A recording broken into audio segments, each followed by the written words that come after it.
Halo, Assalamualaikum warahmatullahi wabarakatuh. Di video kali ini saya akan membagikan bagaimana cara membaca hasil analisis soal dari aplikasi Anates.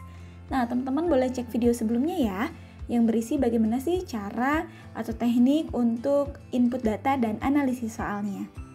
Nah, ini adalah tampilan Anatesnya. Jadi di Anates ini, di video sebelumnya kita sudah mengolah datanya. Sekarang kita akan belajar bagaimana cara membacanya. Nah, data apa saja yang bisa diolah menggunakan Anates? Ada reliabilitas, kelompok unggul Azor, ada daya pembeda, tingkat kesukaran, korelasi, dan kualitas pengecoh. Nah, ini salah satu contoh yang sudah milik saya. Yang pertama kita membahas tentang reliabilitas tes.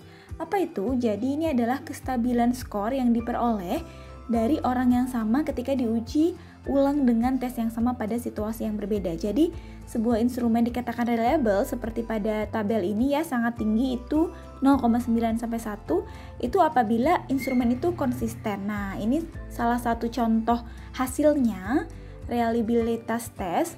Kita ada beberapa data, kita lihat di sini angkanya 0,72. Lalu apa artinya?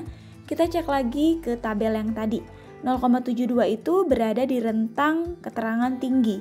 Jadi reliabilitasnya adalah 0,72 yang artinya nilainya masuk kategori tinggi. Begitu. Nah, yang selanjutnya adalah kelompok unggul dan kelompok Azor. Apa itu kelompok unggul dan kelompok Azor? Adalah ini dilihat dari 27% kelompok gitu. Jadi melihat kelompok yang unggul yang di bagian atas dan kelompok yang Azor di bagian bawah. Perhitungannya adalah 27% dari total responden atau total siswa. Ini hasil analisisnya karena siswa yang saya gunakan di sini respondennya ada 60, maka 27%-nya adalah 16. Jadi 16 kelompok unggul yang di atas dan 16 kelompok unggul yang di bawah berdasarkan hasil jumlah jawaban yang benar. Nah, ini contoh yang kelompok unggul ada 16 ya. Ada Kina dan lain-lain, dan yang ini kelompok Azor ada Nabila, Nadina, Nizam dan lain-lain. Jadi 16 yang ada di bawah gitu, nilai terbawah. Selanjutnya adalah daya pembeda, adalah kemampuan soal untuk membedakan kelompok peserta tes berkemampuan tinggi dan peserta yang memiliki kemampuan rendah gitu. Jadi sejauh mana sih soal ini bisa membedakan atau mendiferensiasi nih antara siswa yang bisa berkemampuan tinggi dan rendah. Jadi ini tetap di 27% kelompok tinggi dan rendah tadi dengan nilai indeks itu ada koefisien daya pembedanya nih. Koefisiennya itu lebih dari 0,3 diterima, 0,1 sampai 0,29 direvisi, dan kurang dari 0,1 itu ditolak. Kita akan lihat hasilnya. Nah, ini hasil dari Anatesnya, ada indeks daya pembedanya. Contohnya ini diisi sendiri ya, diterima dan ditolaknya. Contohnya 43,75% atau 0,43 dia kategorinya diterima karena sesuai dengan di tabel tadi lebih dari 0,3. Nah, ini ditolak nih 0,0625. Kenapa ditolak? Oh, ternyata karena di bawah. Nah, ditolak karena di bawah 0,1 seperti itu. Terus kita lihat lagi yang mana ya yang direvisi ya. Yang direvisi ini 0,125. 0,125 berarti betul direvisi ya, rentangnya 0,1 sampai 0,29. Seperti itu untuk daya pembeda. Jadi itu diukurnya per soal ya.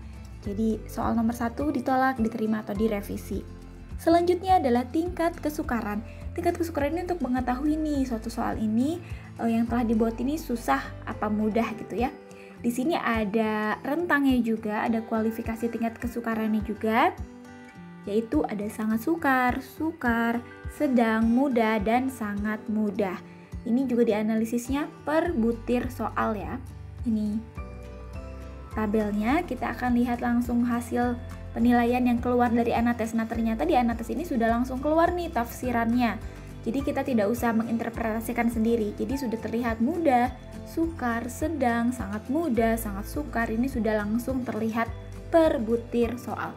Ini juga bisa dilihat nih yang jumlah betul. Nah, yang mengisi nomor 1 itu jumlah betulnya 50, tingkat kesukarannya 0,8, maka mudah. kita lihat nomor 2, yang jawab betul hanya 2 orang gitu ya, maka dia dengan tingkat kesukaran 0,03, tafsirannya soalnya sangat sukar. Yang selanjutnya, nah ini disesuaikan ya, sesuaikan dengan tabel seperti biasa.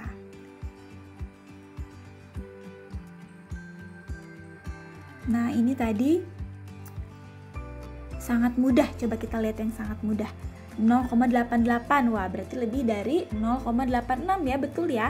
Jadi dia kategorinya sangat mudah karena koefisiennya lebih dari 0,86. Selanjutnya adalah korelasi antara skor butir dengan skor total. Nah ini juga untuk melihat ada 2 kategori, yaitu signifikan dan tidak signifikan atau tidak valid. Kalau misalnya yang tandanya strip itu saja berarti itu tidak valid atau tidak signifikan, seperti itu. Nah ini contohnya yang sudah ada hasilnya, sudah dari anatesnya dihasilkan ada yang signifikan, sangat signifikan, dan strip. Strip tadi adalah tidak signifikan. Dan yang terakhir adalah kualitas pengecoh. Nah pengecoh ini berfungsi untuk mengecoh peserta didik nih yang belum memahami konsep dalam pembelajaran dengan baik. Dikatakan ada minus kurang baik, plus sangat baik, dan seterusnya. Nah, bagaimana cara bacanya? Kita buka contoh hasil yang dari Anates seperti ini. Jadi, nah sebentar, kualitas pengecoh. Nah, seperti ini ya. Jadi, yang bintang nih, butir nomor 1 ada bintang, itu kunci jawabannya B. Berarti yang C itu adalah pengecoh yang baik, ya. Pengecoh yang baik. Sekarang kita cek lagi yang ini, yang A itu bukan pengecoh yang buruk ya. Sekarang nomor 2 ini kuncinya adalah B, kunci jawaban yang bintang. Nah, jawaban D itu adalah pengecoh yang sangat baik. Seperti itu. Jadi cara membacanya seperti itu.